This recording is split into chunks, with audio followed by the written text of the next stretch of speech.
Today, I'm intentionally trying to share a different side of myself. Are you like me? Sometimes I feel like I'm not viewing people in a full, three-dimensional manner. And what's worse, too often I view myself the same way.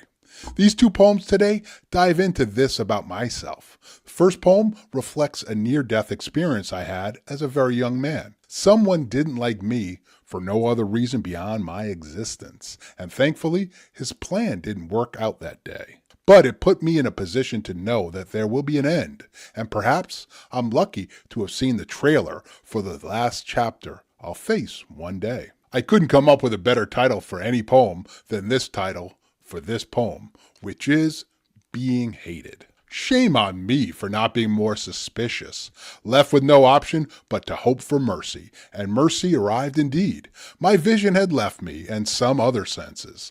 I was on my knees, and unbeknownst to me, the hurdy-gurdy man was draped over my shoulders. I heard heaven's bells, beautiful, sweet, ominous as they chimed. I rebuffed the hurdy-gurdy man's plans. It's not my time to see the triumph of death, leaving him in a quandary.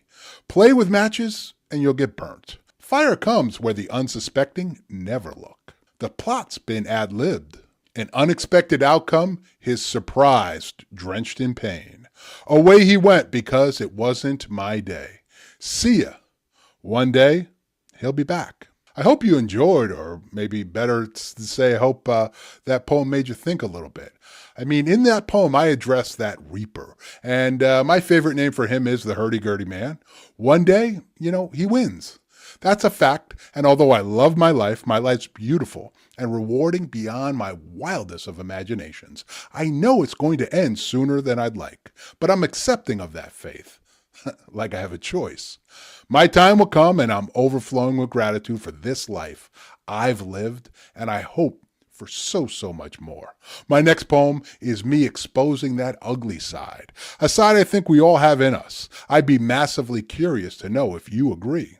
You know this side, it's the cocky side, the arrogant, that level of arrogance that we have. And this poem's about my poetry, and I'll share a little insight. Sometimes I feel like my poetry is really good, and sometimes I think it's awful.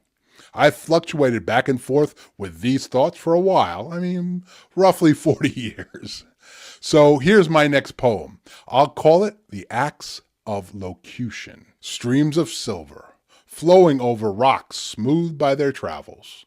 Words are what make this guy tick. What's cavalier to some is anything but to me. So I toss them like Ryan from the mound, always with a purpose and intent. Pinpoint accuracy. Repercussions as desired. Rippling like a pebble on a farm-still pond. Hurled with confidence of their final destination. Navigating the eagle to land. Control is paramount. Sure, I've missed, only by hitting my spot when I shouldn't have. I'm at the apex of my abilities. Arrogant confidence is the aroma filling the room. Try me. A better idea? Sit beside me and enjoy. I hope that poem was at least interesting for you. These two poems I've written and want to just share this like part about me. And at the end of the day, that's all this channel is. Or you could say that's everything this channel is. Viewpoints and thoughts. And those can move and change, evolve, morph, and even disappear. With that in mind, I want to share these two poems with you now. Perhaps they're going to move you into a position, move you to a thought, and maybe a different type of an idea from what's in your head right now. Or you could adamantly oppose my thoughts, or perhaps, surprise, surprise, maybe even agree. I'll see you over there right now. Let's watch these two poems now. Cheers.